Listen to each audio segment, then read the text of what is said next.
केंद्रीय राज्य मंत्री मुरलीधर मोहोल ने आज नवले पुल परिसर का दौरा किया और कल हुए भीषण हादसे की पूरी स्थिति का आकलन किया। नवले पुल पर गुरुवार शाम करीब 5 बजे एक भयावह सड़क दुर्घटना हुई थी, जिसमें 8 लोगों की मौत हो गई।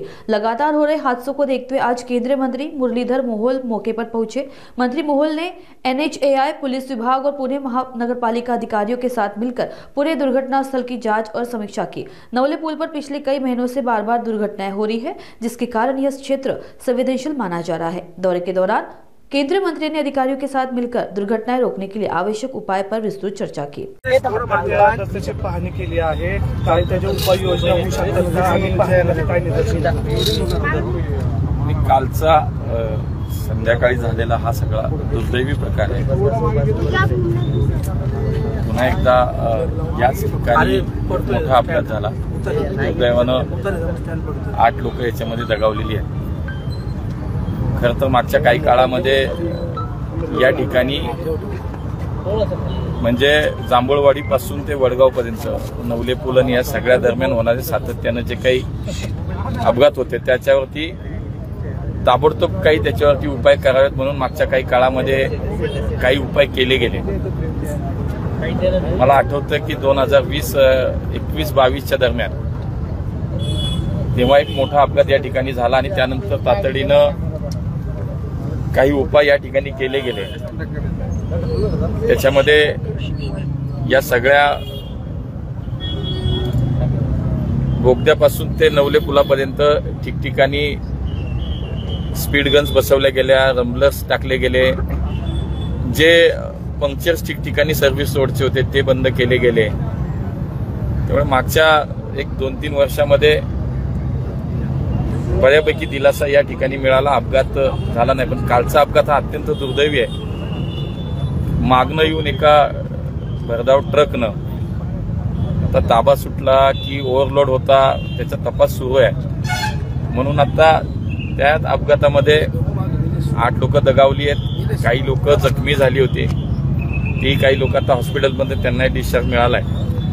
या सगळ्या संबंधित यंत्रणांसोबत या ठिकाणी जी पाहणी केली त्याच्यामध्ये हाच निष्कर्ष आहे की कायमस्वरूपी याच्यावरती आता उपाय करणं हा निश्चितपणे आवश्यक आहे।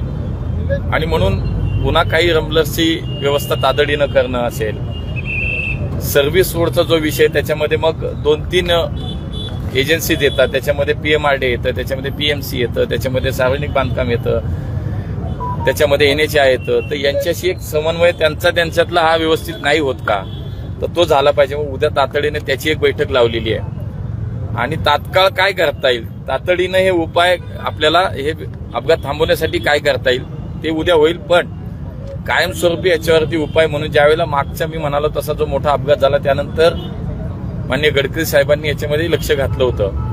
आम्ही सगळेजण त्यांच्याकडेही बसलो होतो, दिल्लीलाही बैठक झाली होती, पुण्यातही ते आल्यानंतर बैठक झाली होती।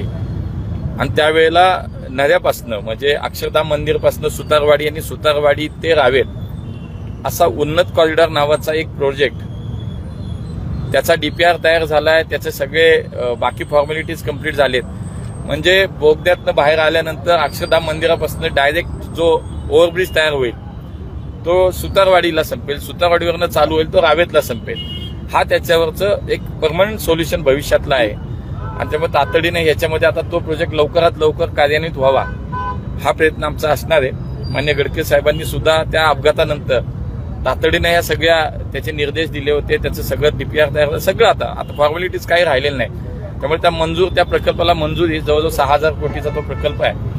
मी सातत्यानं आम्ही त्याच्यात त्यांच्याशी संपर्कात आहोत, NHAIच्या अधिकाऱ्यांशी संपर्कात आहोत। पण कालचा प्रकार दुर्दैवी आहे, तो पुन्हा होणार नाही यासाठी तो एक कायमस्वरूपीचा उपाय तर नक्कीच करायचा आहे। पण आता तो तातडीनं त्याच्यामध्ये काय करायचंय तर अधिकच्या स्पीड गन्स या ठिकाणी जास्त वाढवता येतील का, त्याच्यावर कारवाई होईल का, ओव्हरलोडेड जे ट्रक्स येतात ते खेड शिवापूरच्या टोल नाक्यालाच तपासले जातील का, आणि शिवाय अधिकच्या पद्धतीनं या ठिकाणी रम्बलर्स ठिकठिकाणी वाढवण्याची व्यवस्था, ह्या तातडीनं 2-3 गोष्टी करायच्या त्या सूचना दिलेल्या आहेत। ते तर होईल, पण कायमस्वरूपी उपाय हा त्याच्यावरचा जो मार्ग आहे त्याच्यावरती सुद्धा आम्ही काम करतो।